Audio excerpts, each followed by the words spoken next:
దేవుడు ఎలాగ యాకోబుని దీవించాడంటండి, చేతి కర్రతో వచ్చిన ఆయను దాదాపు 14 సంవత్సరాలు ఒక్క రూపాయి కూడా జీతం తీసుకోని వ్యక్తిని దేవుడు ఎలా దీవించాడంటండి, దేవుని యొక్క జ్ఞానము చొప్పున ఆయనకిచ్చిన దర్శనం బట్టి దేవుడు యాకోబును దీవించడం ప్రారంభించాడు. ఆ దీవెన ఎలా ఉందంటండి, ఆ మనుష్యుడు అత్యధికముగా అభివృద్ధి పొందాడు. ఆ అభివృద్ధిని చూసిన తర్వాత యాకోబు తన గత జీవితాన్ని జ్ఞాపకం చేసుకుంటున్నాడు. ఏమని చెప్తున్నాడు, 32 యాకోబు ఏం చెప్తున్నాడండి, నీవు నీ సేవకునికి చేసిన సమస్తమైన ఉపకారములకును సమస్తమైన సత్యములకును అపాత్రుడును. ఎట్లనగా ఎందుకు నేను ఈ మాటలు చెప్తున్నానంటే, చేతి కర్రతో మాత్రమే ఈ యోర్దాను దాటిని ఇప్పుడు నేను 2 గుంపులైతిని. ఎలా 2 గుంపులుగా విభజింపబడ్డాడంటండి ఆయన. దేవుడు ఎలాగైనా హెచ్చించాడు, అంచెలంచెలుగా ఆయన అడుగుపెట్టిన ప్రతి స్థలాన్ని దేవుడు ఏం చేశాడంటండి, 30వ వాక్యం ప్రకారం, ఆదికాండము 30వ అధ్యాయం 30వ వాక్యం ప్రకారము, నేను రాకమునుపు నీకుండిందంత కొంచెమే, అయితే అది బహుగా అభివృద్ధి పొందెను. నేను పాదము పెట్టిన చోటునల్లా యెహోవా నిన్ను ఆశీర్వదించిన. మందలు ఎవరెవరు మేపుతున్నారు, యాకోబు ఒక్కడే మేర్పడం లేదు, లాబాను కుమారులు కూడా మేపుతూ ఉన్నారు. కానీ దేవుడు ఏ మందను దీవించాడు, యాకోబు మేపుతున్న మందనే దేవుడు దీవిస్తూ వచ్చాడు. అట్లా దేవుడు అతడు అడుగుపెట్టిన ప్రతి స్థలములో ఆయన్ని దీవించడానికి గల ముఖ్య కారణం ఏమిటంటే ఆయన ఒక ప్రమాణం చేశాడు. ఎప్పుడు, ఆదికాండము 28వ అధ్యాయం 20వ వాక్యం. అప్పుడు యాకోబు,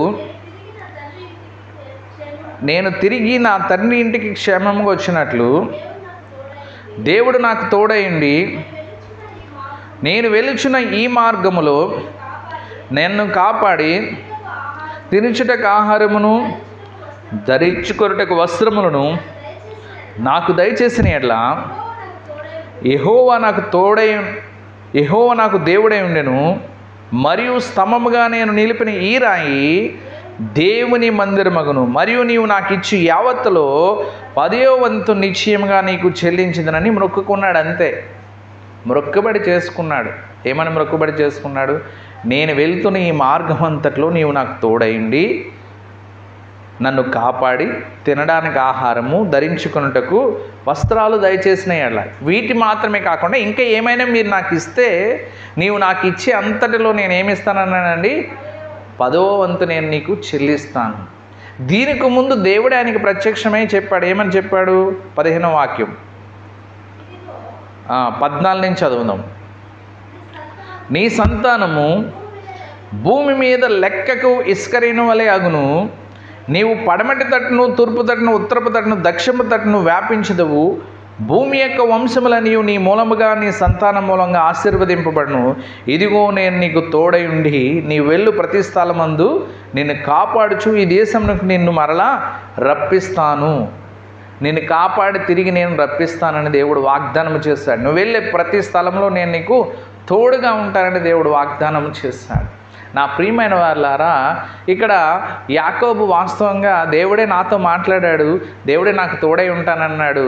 కాబట్టి దేవుడు తోడై ఉంటానని చెప్పాడు. కాబట్టి ఇంకా ఆయనకి నేను మళ్ళీ ఇవన్నీ నా భాగాన్ని నీకు ఇస్తాను, నాకు ఇచ్చే రాబడిలో 10వ భాగం ఇస్తానని నేను చెప్పుకోవాల్సిన అవసరం లేదని చెప్పవచ్చు. కానీ యాకోబు అలా లేడు. యాకోబు ఎలా ఉన్నాడండి, నీవు నాకు ఇచ్చే అంతటిలో కూడా నేను నీకు 10వ భాగం ఇస్తానన్నాడు. అప్పుడు ఇవన్నీ నెరవేరిన తర్వాత ఆయన తిరిగి ప్రయాణమై వస్తూ ఉన్నప్పుడు చెప్తున్నాడు. ఏమని చెప్తున్నాడు, నీవు నీ సేవకునికి చేసిన సమస్తమైన ఉపకారాలకు నేను పాత్రుని కాను. నీవు నా జీవితంలో చేసిన మేలులన్నిటికీ నేను ఏమాత్రము యోగ్యని కాను. ఎందుకంటే ఒక చేతికర్రతో వచ్చాను, ఇంకా చెప్పాలంటే మోసగాడిగా నేను వచ్చాను. అన్నకి నేను ఒక మోసగాడిగా ఉన్నాను, తండ్రికి ఒక మోసగాడిగా ఉన్నాను, నా గ్రామములో నా పట్టణములో ఒక మోసము చేసిన వ్యక్తిగా నేను వచ్చాను. అయితే ఇప్పుడు నువ్వు నన్ను ఎలా దీవించావండి, అడుగుపెట్టు ప్రతి స్థలమల్లా దీవించావు. దేవుడు ఎంత గొప్పవాడో చూడండి. యాకోబును ఎంతగా క్షమించాడో చూడండి. వాస్తవంగా యాకోబు తన అన్నని మోసం చేశాడు, తన తండ్రిని మోసం చేశాడు. సలహా ఎవరిదైనా కావచ్చు, రెబ్కా సలహా కావచ్చు, తన తల్లి ఇచ్చిన సలహా కావచ్చు, కానీ వాస్తవం మోసం అయితే మోసమే. అయితే నా ప్రియమైన వారులారా, దేవుడు అతని మోసాన్ని క్షమించాడు, అతని పాపాన్ని క్షమించాడు. క్షమించడం మాత్రమే కాదు, కానీ అతనిలో ఏ మనసు ఇచ్చాడని? మారు మనసు ఇచ్చాడు. ఎందుకని మారు మనసు ఇచ్చాడని నేను చెప్పగలుగుతున్నానంటే, అతడు ఇది నా జ్ఞానాన్ని బట్టి, నా తెలివితేటలు బట్టి ఇంత ఆస్తిని నేను సంపాదించాను అని అనలే. ఏమని చెప్తున్నాడు ఆయన? నీవు నీ సేవకునికి చేసిన సమస్తమైన ఉపకారాలకు నేను పాత్రుని కాను. నా జ్ఞానాన్ని బట్టి నేను ఇది సంపాదించలేదు, నా తెలివితేటలు బట్టి ఇది సంపాదించలేదు, నాకున్న బలాన్ని బట్టి, నాకున్న బుద్ధిని బట్టి ఇంత ఆశీర్వాదానికి నేను రాలేదు. అలానే ఈ ఆశీర్వాదానికి, ఈ స్థితికి నేను రావడానికి అసలు యోగ్యునే కాను. అయితే యోగ్యుని కాని నన్ను నీవేం చేసావండి?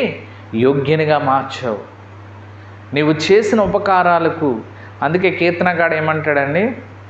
నా ప్రాణమా యెహోవాను సన్నిధించుము, ఆయన చేసిన ఉపకారములలో నా అంతరంగంలో ఉన్న సమస్తమా ఆయన పరిశుద్ధ నామమును సన్నిధించుము. ఆయన చేసిన ఉపకారాలు ఒకసారి 103వ కీర్తన తీసి చదవండి. నా ప్రాణమా యెహోవాను సన్నిధించుము, నా అంతరంగములో ఉన్న సమస్తమా ఆయన పరిశుద్ధ నామమును సన్నిధించుము. నా ప్రాణమా యెహోవాను సన్నిధించుము, ఆయన చేసిన ఉపకారములలో దేనిని మరొకము. చదవండి. ఆయన నీ దోషములన్నిటినీ క్షమించువాడు, నీ సంకటములన్నిటినీ కుదుర్చువాడు, సమాధిలో నుండి నీ ప్రాణమును ఏం చేస్తాడంటని? విమోచిస్తాడు. ఇక్కడ చెప్పిన మాటలు మనం చూసినట్లయితే, ఎందుకు ఆయన చేసిన ఉపకారాల్లో దేనిని మరొక సన్నిధించమని, వాటిని నెమరు వేసుకోమని దేవుడు చెప్తున్నాడంటే, ఆయన చేసిన ఉపకారాలు ఎలాంటివి అంటండి? మన దోషములన్నింటినీ ఆయన ఏం చేస్తాడంటండి? క్షమించాడు. అలా క్షమించాడు కనుకనే యాకోబును దేవుడు ఏం చేశాడండి? దీవించాడు. యాకోబును దీవించడానికి ఏ కారణం లేదు. అతడి ఆ మాట దేవుడు చెప్పడం లేదు, యాకోబే చెప్తున్నాడు. నీవు నన్ను దీవించడానికి అసలు నేను యోగ్యుని కాను, నేను పాత్రునే కాను. ఇప్పుడు సపోజ్ ఫర్ ఎగ్జాంపుల్ ఒక ఉద్యోగం, ఏదైనా ఒక ప్రభుత్వ ఉద్యోగం పొందుకోవాలంటే, గవర్నమెంట్ హాస్పిటల్లో డాక్టర్గా ఉండాలంటే వాళ్ళు ఏం చేసి ఉండాలండి? అర్హత ఏంటి? ఎంబీబీఎస్ చదివి ఉండాలి. ప్రతి ఉద్యోగానికి, ప్రతి పనికి, ఒక బిల్డింగ్ కట్టాలంటే దానికి ఒక ప్లానింగ్ వేసి ఇంజనీర్ ఉండాలి. ఏ పనికైనా అర్హత అంటూ ఉంటుంది. ఆ అర్హతను బట్టి ఈ లోకంలో మనం ఏం పొందుతామండి? ఉద్యోగాలు, ఈ లోకంలో ఉన్నతమైన పదవులు మనం పొందుకుంటాం. ముఖ్యమంత్రి అవ్వాలంటే నేను ముఖ్యమంత్రి అని చెప్తే అయిపోదు. అర్హత ఏంటి? ఎవరికి ఎక్కువ మంది ఎమ్మెల్యేలు ఉంటే వాళ్ళే ముఖ్యమంత్రి. అయితే ఇక్కడ అర్హత లేదంటున్నాడు ఎవరు? యాకోబు. నువ్వు చేసిన ఉపకారాలకు, నువ్వు చేసిన మేలులకు నేను అపాత్రును. ఇక్కడ ఆయన అంటున్న మాటలు, మొదట ఆయన చెప్పిన మాట ఏంటండి? ఆయన నీ దోషములన్నిటినీ క్షమించువాడు. సంకటములు, ఈ తెలుగు బైబిల్ అయితే సంకటములు అని ఉంటుంది, కానీ ఇంగ్లీష్లో ఏముంటుందంటే రోగములు, డిసీజెస్. నీ వ్యాధి బాధలన్నిటినీ ఆయన ఏం చేస్తాడంటండి? కుదుర్చువాడు. సమాధిలో నుండి నీ ప్రాణమును విమోచించువాడు. మన వ్యాధి బాధలను ఎందుకు కుదర్చగలడంటే, యెషయా గ్రంథం ఏం చెప్పిందండి? మన వ్యాధులను ఎందుకు ఆయన కుదర్చగలడంటే, ఆయన పొందిన యొక్క దెబ్బల చేత మనకేముందండి? చదువుదాం. యెషయా గ్రంథము 53వ అధ్యాయము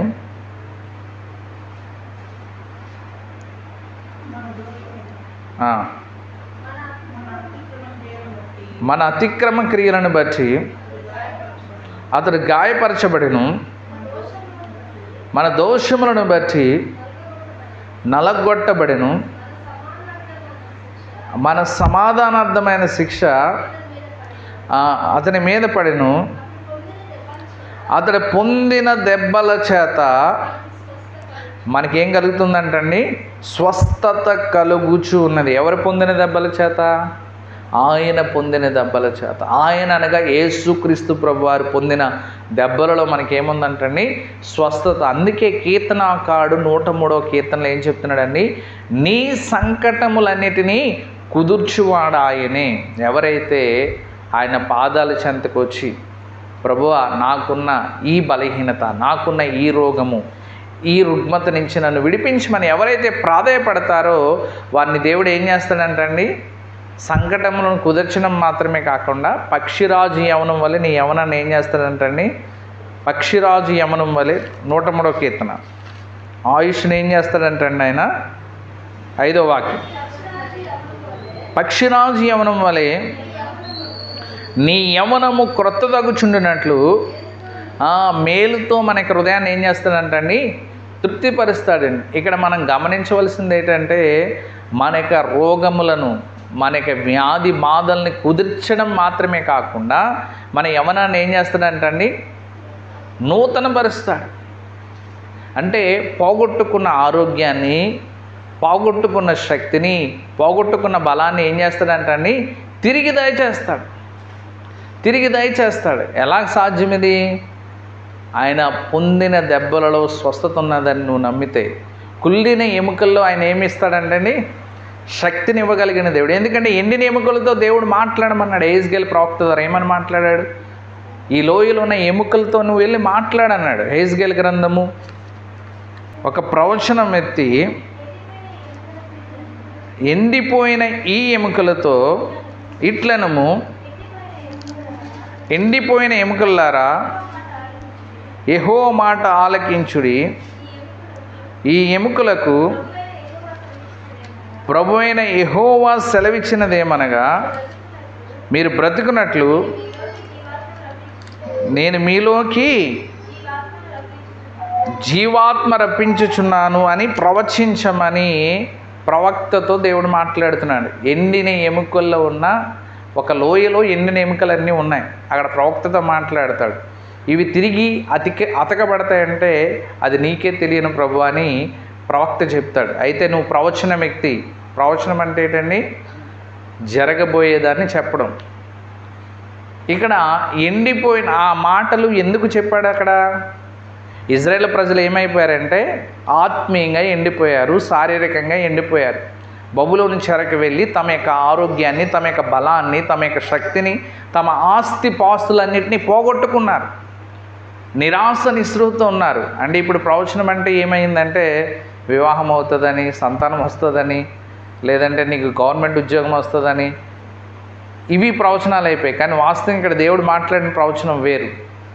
దేవుడు మాట్లాడిన ప్రవచనం ఏంటంటే ఆ దేశంలో ఉన్న తన ప్రజలందరితో మాట్లాడుతున్నాడు. ప్రవచనం ఎప్పుడు కూడా వ్యక్తిగతంగా రాదు. ప్రవచనం ఎప్పుడు కూడా తన ప్రజల కోసమే వస్తుంది, తన సమూహం కోసమే వస్తుంది. ఇక్కడ మనం గమనించవలసింది ఏంటంటే అక్కడ బబులోను చెరకు వెళ్ళి తమ యొక్క శక్తిని, తమ యొక్క బలాన్ని, తమ యొక్క ఆస్తిని పోగొట్టుకున్న ప్రజలతో దేవుడు మాట్లాడమన్నాడు. ఎండిన ఎముకలు ఏమవుతాయంటండి? తిరిగి జీవింపజేస్తాయి, తిరిగి మళ్ళీ జీవము వాటిలోనికి వస్తాయి అని ప్రవచించమన్నప్పుడు ఆ రీతిగా అవి ఏమయ్యాయండి? ఆ ప్రవచనం బట్టి అవి జీవింపబడ్డాయి. ఎండిన ఎముకలో దేవుడు మాట్లాడాడు. కాబట్టి ఈరోజు మనం గమనించవలసింది ఏంటంటే మనకి స్వస్థత, మనకి ఆరోగ్యము, మనము పోగొట్టుకున్నవి ఎక్కడ మనం పొందుకోగలుగుతామండి? దేవుని యొక్క సన్నిధిలోనే. దేవుని యొక్క ఆ యొక్క గాయపడిన హస్తాల వైపు, గాయపడిన ఆయన దేహం వైపు మనం చూసినప్పుడు ఖచ్చితంగా మనం పోగొట్టుకున్న ప్రతిదీ కూడా పొందుకుంటాం. మనకు దావీదు తెలుసు. దావీదు సమస్తాన్ని పోగొట్టుకున్నాడు ఆ సమయంలో. ఆయన ఎవరి వైపు చూశాడండి? ఆ సమయంలో తనతో ఉన్న ప్రజలు కూడా రాళ్ళతో కొట్టి చంపాలనుకున్నారు. అలాంటి సమయంలో ఆయన ధైర్యం తెచ్చుకుని ఎఫోదు తెమ్మన్నాడు. ఎఫోద ఎక్కడ ఉంటుంది? ప్రత్యక్ష గుడారములో ఉంటుంది. ఎఫోదును తెమ్మని ఎఫోదును ధరించిన వాడే దేవుని సన్నిధిలో ప్రార్థన చేసినప్పుడు, ప్రభువా నేను యుద్ధానికి వెళ్ళనా అంటే వెళ్ళు, నువ్వు పోగొట్టుకున్నవన్నీ కూడా నేను నీకు ఇస్తానని దావీదుతో మాట్లాడాడు.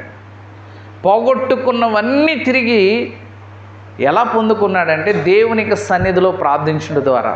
కాబట్టి ఈరోజు నీవు నేను కూడా ఏదైనా పోగొట్టుకున్న స్థితిలో ఉంటే మనం చేయవలసిన పని ఏంటంటే, ఇంతవరకు మన జీవితంలో జరిగినవన్నీ కూడా మర్చిపోయి ప్రభు ఇచ్చే ధైర్యమును బట్టి, ప్రభు సన్నిధిలో ఉంచిన ఆ యొక్క దేవుని యొక్క ప్రభావంను బట్టి ధైర్యం తెచ్చుకుని మన స్థితిగతులు మర్చిపోయి, ప్రభువా ఈ స్థితిలో నేనున్నాను, నేను ముందుకు వెళ్ళాలా, ఏం చేయాలి ఈ పనిలో నేను అని మనం దేవుణ్ణి అడిగినప్పుడు దేవుడు దావీదుతో మాట్లాడినట్టు నీతో నాతో కూడా మాట్లాడతాడు. కాబట్టి యాకోబు తన గత స్థితిని మర్చిపోలేదు.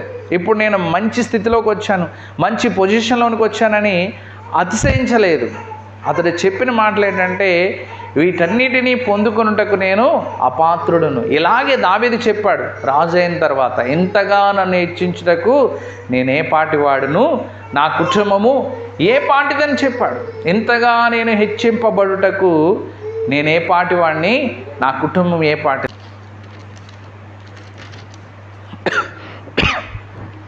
దినవృత్తాంతముల మొదటి గ్రంథము 17వ అధ్యాయం 15వ వాక్యం నుంచి చదువుదాం. నాతాను తనకు ప్రత్యక్షమైన దాన్ని బట్టి ఈ మాటలన్నిటినీ దావీదుకు తెలియజేయగా, రాజైన దావీదు వచ్చి యెహోవా సన్నిధిని కూర్చుండి ఇలాగూ మనవి చేస్తున్నాను, దేవా యెహోవా, నీవు నన్ను ఇంతగా హెచ్చి స్థితిలోనికి తెచ్చుటకు నేను ఎంతటి వాడను, నా ఇల్లు ఏమాత్రపుది. ఏమని చెప్తున్నాడండి దావీదు మహారాజు చెప్తున్న మాట ఏంటండి, యెహోవా నీవు నన్ను ఇంత హెచ్చు స్థితిలోనికి తెచ్చుటకు నేను ఎంతటి వాడను, నా ఇల్లు ఏమాత్రపుది. నా ఇల్లు ఏ స్థాయి కలిగింది, నేను ఎలాంటి వాడిని, ఇంతగా నీవు నన్ను హెచ్చించావు, ఇంతగా నన్ను దీవించావు, ఇంతగా నీవు నన్ను గణపరిచావు. కాబట్టి దావీదు ఎప్పుడు కూడా తన యొక్క గత స్థితిని మర్చిపోలేదు. ఆయన గత స్థితి ఏంటండి, వాళ్ళ అన్నలు ఏం జాబ్ చేసేవాళ్ళు, సైన్యంలో సైనికులుగా ఉండేవారు. కానీ ఈయన ఏమయ్యాడండి,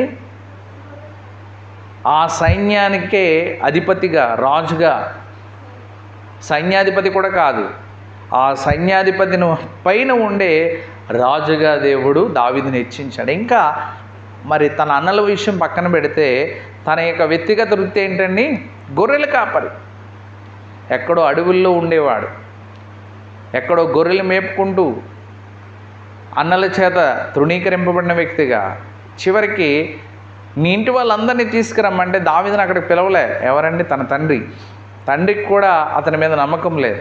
అయితే మనుషుల చేత తృణీకరింపబడిన, మనుషుల చేత హేళన చేయబడినప్పటికీ, మనుషుల చేత నిర్లక్ష్యపరచబడినప్పటికీ దేవుడు దావీదుని విడిచిపెట్టలేదు.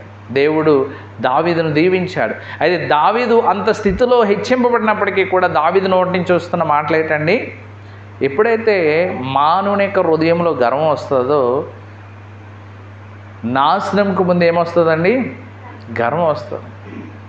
ఎవరైతే తమకున్న స్థితిని బట్టి గర్విస్తారో వారు ఖచ్చితంగా ఏమవుతారండి, నాశనం అవుతారు.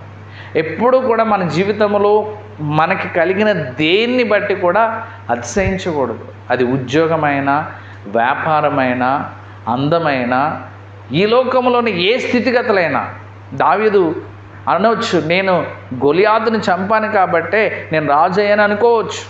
నా బలం ఎంత, నా శక్తి ఎంత, నేను ఇంత శక్తివంతుని కాబట్టి, ఇంత బలవంతుని కాబట్టి, అందుకే నేను రాజు అయ్యానని, సింహాన్ని ఎలుగుబండిని నేను చంపాను కాబట్టి అందుకే నేను రాజు అయ్యానని దావీదు అతిశయించవచ్చు. గొలియాతును చూసి మీరందరూ భయపడ్డారు, రాజు భయపడ్డాడు, సైనికులు భయపడ్డారు. అయితే మీరందరూ భయపడిన గొలియాతుని నేను చంపాననే గర్వం నరనరాల దావీదుకు ఉండాలి. కానీ ఎక్కడ అటువంటి గర్వాన్ని దావీదు ప్రదర్శించలేదు. అందుకే దేవుడు దావీదుని ఏం చేశాడని, అత్యున్నతమైన దేశములు, అత్యున్నతమైన స్థానము, మరి రాజుగా దేవుడు అభిషేకించాడు. కాబట్టి మన యొక్క విశ్వాస జీవితంలో, మన కుటుంబ జీవితంలో, ఉద్యోగ జీవితంలో, వ్యాపార జీవితంలో మనం ఏ పనులైతే ఆ పని చేస్తున్నాం, ఆ పనిలో దేవుడు మనకిచ్చిన వృద్ధిని బట్టి, అభివృద్ధిని బట్టి ఎప్పటికప్పుడు మనం ఏమవ్వాలండి, ఇంకా మనల్ని మనము తగ్గించుకోవాలి. దావీదులాగా మనం మాట్లాడాలి, యాకోబులాగా మనం మాట్లాడాలి.